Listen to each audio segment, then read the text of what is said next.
نووسینگەی سۆرانی دەستگای خێرخوازی بەخشین قوربانی بەسەر 215 ماڵی کەم دەرامەت و بێسەرپەرش داڵبەش کرد. وەک نەریتی ساڵانە و زیندووکردنەوەی سونەتی قوربانی، نووسینگەی سۆرانی دەستگای خێرخوازی بەخشین باوکاری خێرخوازە سونەتی قوربانی ئەنجامدا. دەستگای خێرخوازی بەخشین قوربانیکردنی بەڕێکارە تەندروستیەکان ئەنجام داوە. سەرەتا لە سەربڕخانەی سۆران لەلایەن دکتۆری ڤێتەرنەری پشکنین بۆ ئاژەڵەکان کرا و دواتر سەربڕان. سەرجەم گۆشتەکەش کە 430 کیلۆ بوو بەسەر 215 خێزانی کەم دەرامەت لە سۆران دابەش کرا.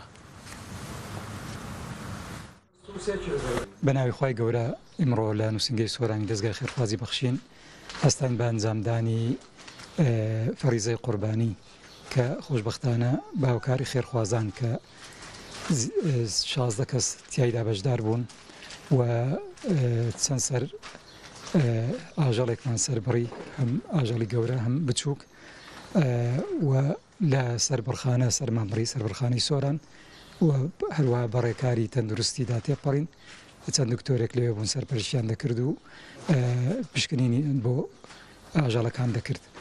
ئێمە سوپاس خێرخوازانەکەین خۆی گەورە پاداشتیاندا، هیوادارین نمونیان زیاد بێ و هیوادارین لەم کارە خێریانە بەردەوام بن و ئەم گۆشتی قوربانیە ئینشاڵڵا پشتیوانی ئەو برا بەڕێزانە باوکاری ئەو ڕابەرێزانە دابەشیەکەین بەسەر چەند ماڵێکی بێباوک، چەند منداڵێکی بێباوک و چەند ماڵێکی هەژار. خۆی گەورە پاداشتی خێرخوازان بداتەوە، سوپاسیان کرد.